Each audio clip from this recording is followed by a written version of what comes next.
Filsafat berakar kuat pada keheranan dan ketakjuban. Hal ini dinamakan dengan istilah Yunani kuno, thaumazein. Istilah ini merupakan keheranan yang menakjubkan pada eksistensi tatanan alam semesta yang merujuk pada arche, atau prinsip permulaan, dari seluruh proyek filosofis. Keheranan dan takjub dalam filsafat dapat disebut diawali dari keheranan kosmik, keraguan metodis pada masa modern dan sampai pada nilai yang etis dalam filsafat moral.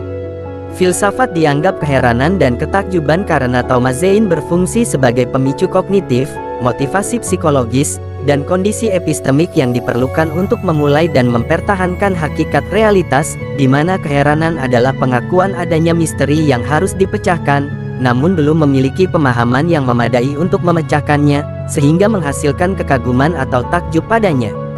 Kant saluran, masa Yunani kuno, thaumazein merujuk pada rasa takjub. Konsep ini kemudian diterjemahkan ke dalam bahasa Jerman sebagai Wunder dan diadaptasi dalam bahasa Inggris sebagai astonishment, atau keheranan mendalam yang menggugah. Thaumazein merupakan orientasi mental yang mendorong pemikiran reflektif, sehingga keheranan dan takjub adalah energi abadi yang menjaga filsafat tetap relevan.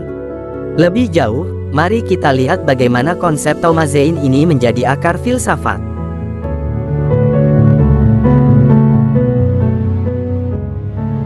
Dalam tradisi filsafat, secara eksplisit mengidentifikasi thaumazein sebagai titik tolak penyelidikan filosofis, terutama melalui Aristoteles dan Plato.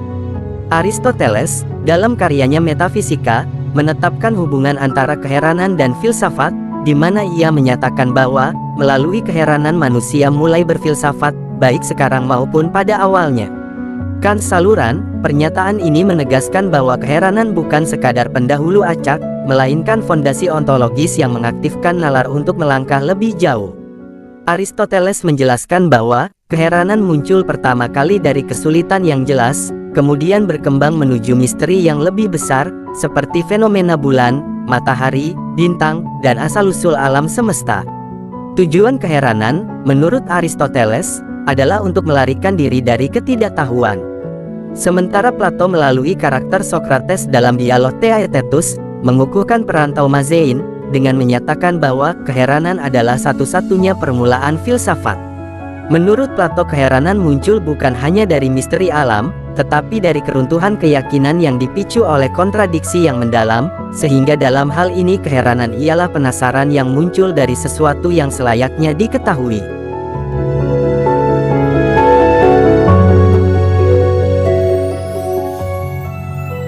Selain Plato dan Aristoteles, keheranan juga bertindak sebagai katalis kritis yang mendorong pengakuan ketidaktahuan oleh Socrates.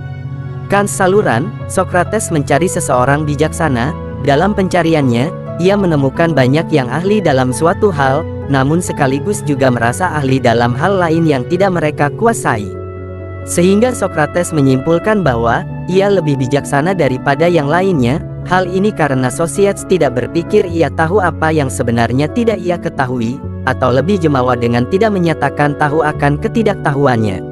Ketidaktahuan Socrates merupakan langkah pertama yang berharga untuk mempelajari sesuatu, dan inilah fungsi esensial thaumazein, yaitu kerendahan hati epistemik melawan kebodohan yang merasa bijak, yang disebut Socrates sebagai kejahatan terbesar.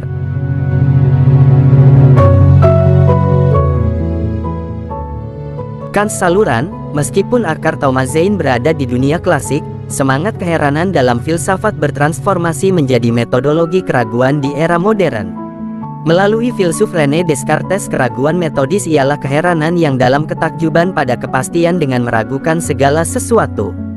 Dorongan Descartes adalah turunan langsung dari thaumazein, di mana akhirnya keraguan sistematis melahirkan kepastian tak tergoyahkan, yaitu cogito ergo sum, saya berpikir, maka saya ada.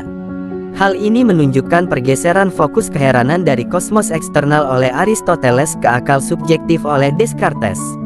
Sehingga dapat dikatakan bahwa, keheranan radikal ini memastikan filsafat tetap berfungsi sebagai sumber metadisiplin, mengawasi fondasi dan metode dari disiplin-disiplin lainnya. Ketika spesialisasi pengetahuan makin terspesifikasi, keheranan filosofis berfungsi sebagai daya tarik yang menyatukan kembali ilmu-ilmu yang terpisah dengan mencari penjelasan substansial dan radikal. Garis bawah Taumazein tidak berhenti pada era klasik dan awal modern saja, melainkan terus berevolusi, mencapai puncak baru seperti ketakjuban pada dimensi moral oleh Immanuel Kant, keheranan dalam fenomenologi kontinental dan terus menjadi nadi sehat dalam merangsang pengetahuan hingga sekarang.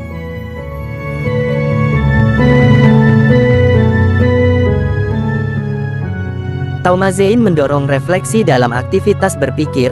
Fungsi ini adalah inti dari filsafat yang berperan dalam meningkatkan pengetahuan. Melalui keheranan, penalaran diharapkan mampu melakukan terobosan ke kawasan yang paling mendasar untuk memahami hakikat ilmu sampai pada batas yang ultimate.